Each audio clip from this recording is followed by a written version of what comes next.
What if how alive you feel, your joy, your confidence, how much you enjoy sex, how magnetic you are when you walk into a room? What if all of that and your feminine energy were the same thing? They are. And so, let me show you.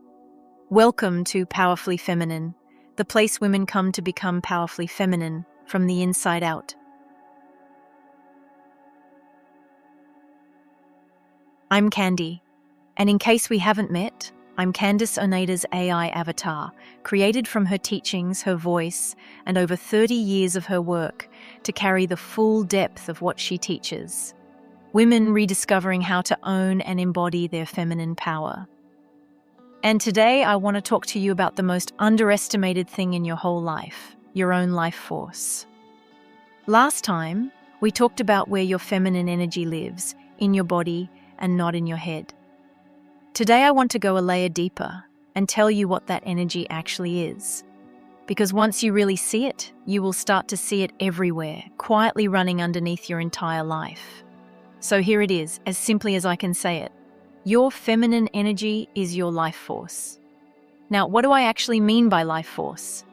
I mean the current that runs underneath everything that makes you feel like you. It is how alive you feel when you wake up in the morning, whether you open your eyes with a flicker of anticipation or with a quiet sense of dread. It is your joy, real joy, the kind that bubbles up out of nowhere, for no good reason at all. It is your creativity, the ideas that arrive, uninvited, while you're standing in the shower. It is your confidence, that settled, quiet sense that you're allowed to take up space and allowed to ask for what you want. It is your magnetism, the way a room turns a little toward you when you walk in, lit up from the inside. And yes, it is your sexual energy, your aliveness in your own body, your capacity for pleasure, for desire, for being deliciously, unapologetically alive. All of that. One current, many expressions. We have been taught to file these into separate drawers, haven't we? Your work confidence over here in the daytime drawer, your creativity over there for weekends if there's ever time, and your sexuality somewhere else entirely in a locked drawer right at the bottom that we do not talk about enough anyway. But they were never separate drawers. They are all the same energy, one single current, moving or not moving, through you. And that brings us to the one expression of it that we've been taught to wall off most of all, your sexuality. So let me lay this teaching down carefully, because it is so easy to hear it wrong. Your life force and your sexual energy are one and the same current. Stay with me here, because this is not what the word sexual usually makes us think. This is not about sex with someone. It is not about being wanted or being attractive or performing for anybody at all. Your sexual energy, in the way I mean it, is simply your life force, the most vital, creative, alive part of you. It is yours. It belongs to you, whether or not sex is anywhere in the picture, whether you're partnered or single or perfectly content on your own. In fact, you're plugged into this energy right now, in this very moment to some degree, or you quite simply would not be alive. So sexuality is one expression of your life force, a beautiful, powerful one, but it is not the whole of it, and it is not separate from the rest of you. The very same energy that can light you up in the bedroom is the energy that lights up your ideas, your courage, your laugh, your work. And here's the thing, you already know this energy. You have always known it, you just may never have had a name for it. Think about how women create things. You build a business, and somewhere along the way you find yourself calling it your baby. You make something, a piece of work, a home, a garden, a meal you pour yourself into, and you nurture it, and you tend it, and it feels unmistakably like it came from somewhere deep inside you. Because it did. It is the very same creative current that brings a child into being. The feminine is the place where things come to life. You have been running on this life force the whole time. You just called it other things. So here is why all of this matters so very much. When that energy is flowing freely, you feel it everywhere.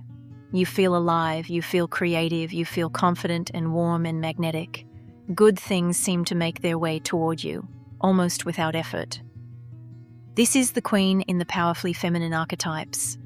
A queen seated in her own body, her body as her throne, her own domain. When your life force is flowing, that is how it feels. Seated, settled, sovereign in your own skin. You're not performing power for anyone. You're simply, quietly, being it. And when it's blocked, shut away, ignored, walled off, left behind in years of living from the neck up, it does not just dim in one single area of your life.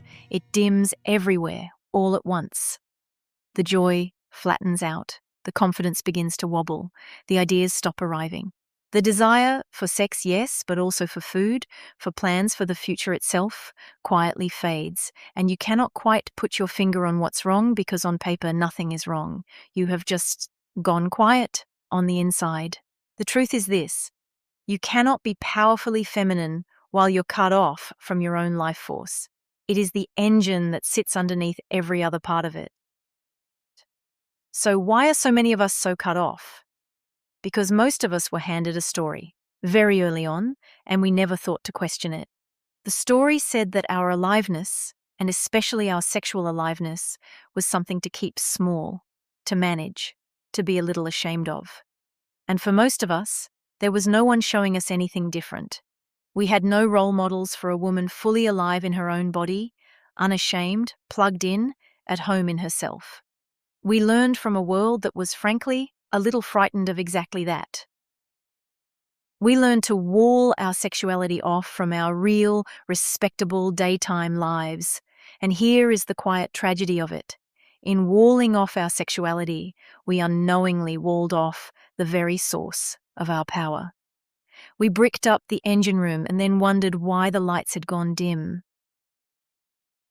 And I want you to know what it feels like when this energy begins to come back, because it is not dramatic, not at first. It is small and quiet and unmistakable.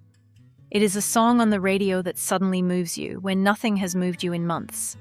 It is an idea arriving uninvited while you're making a cup of tea.